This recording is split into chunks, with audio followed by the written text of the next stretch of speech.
Well then, how are we to make sense of the so-called labor shortage? Are there any tools or models to guide us through this morass? Fortunately, the field of economics addresses this concept perfectly. Let's start with the definition. According to Investopedia.com, a shortage is defined as a condition where the quantity demanded is greater than the quantity supplied at the market price.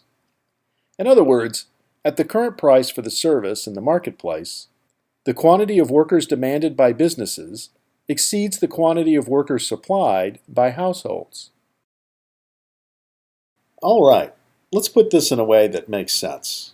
All this just means is that businesses are willing to pay a certain dollar amount per hour of work with only a certain number of potential workers willing to work for that level of pay. Since I'm sure this is still all clear as mud, let's try to make this more apparent by looking at some economic tools to visualize just what that definition is telling us. Specifically, let's look at the concept of the law of supply and demand, which is illustrated with curves. You may recall that on the y-axis is the price for some good. On the x-axis is the quantity of that good, which is used to determine the quantity supplied and demanded.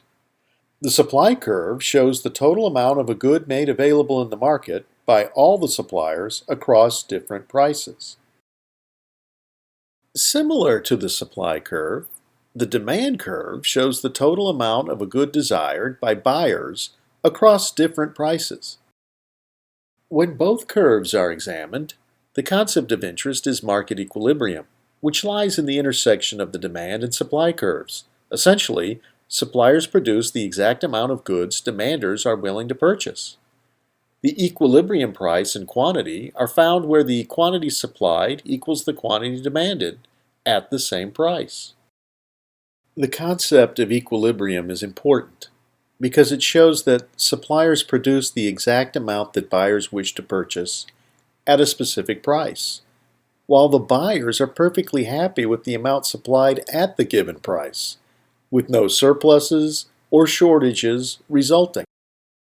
If either the demand or supply curve should change, then surpluses or shortages can arise.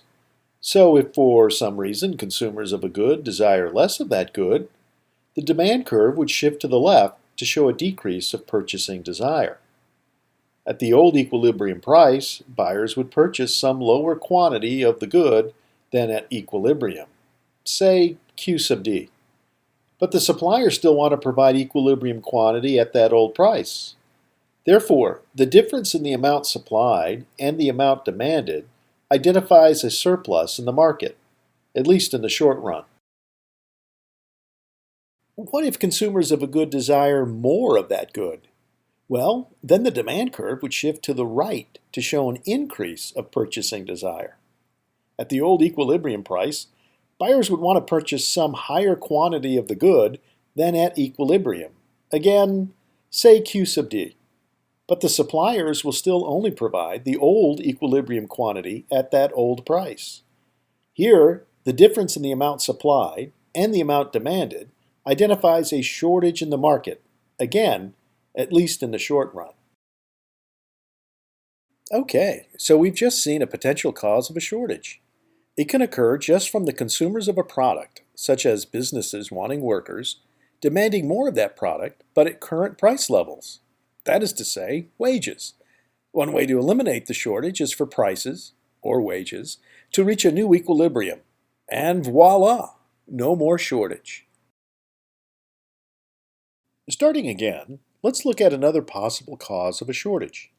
This time, instead of the demand curve shifting to reflect consumers desiring more quantity of a good or service, let's see what happens when suppliers start providing less of a good or service for all price levels. This is shown with the supply curve shifting to the left. Under the current equilibrium price, the quantity of goods or services supplied would drop to Q sub S, while consumers of the goods or services still desire the equilibrium quantity. Now we are faced with another shortage, since the quantity demanded is greater than the quantity supplied.